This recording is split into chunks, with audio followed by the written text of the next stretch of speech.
But nonetheless, without further ado, let's get into our lead topic here.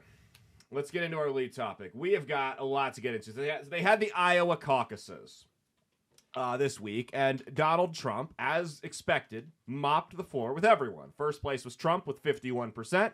Second place was Ron DeSantis with 21%. Third place was Nikki Haley with 19%. Now, Donald Trump, part of the reason he won this was because he had such a convincing argument to get his people out to vote for him. Go ahead and check out what he said.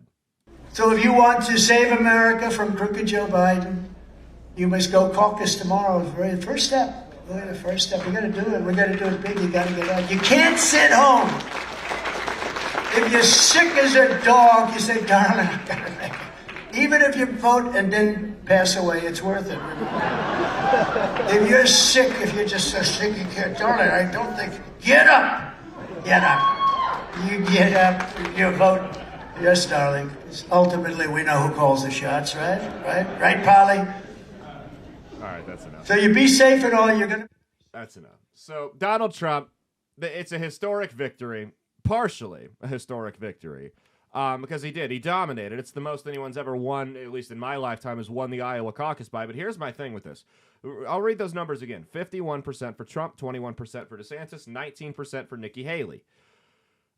I don't think that's as much of a dominant performance as the Trump faction of the Republican Party should be comfortable with, and I'll tell you why. Yeah, I mean, he won, but the next closest guy was 30% away from him, but still, that's close to half the Republican Party said, I want someone other than Trump. That's some division. Now, enough of those people, my guess would be most of the DeSantis people are going to turn around and vote for Trump, sure. But even that 19% for Nikki Haley, if that number splits in half and votes third party or Biden or just stays home, that's bad news for the Republicans. So I don't think that 51% of the people voting for Donald Trump in this primary is the huge win that a lot of people think it is. Now, if you've got to take some things into consideration. I know the left was bragging about how they had low voter turnout. Mia, what was the temperature in Iowa on Monday when they had the caucus? I'm assuming it was the same here. Yes, so the like negative 40-degree wind chills. Below negative. It was like negative 43-degree wind chills. Yes. So I think that probably played a role, number one. There's also, when people think their candidate has the race in hand, they don't really show up for primary elections like that. That's just how it works. They think all the polls are saying Trump's going to dog walk everybody. People aren't going to go out in 40 below zero weather to get out and vote for a guy that's going to win by 20, 30, 40 points. There's just no reason to.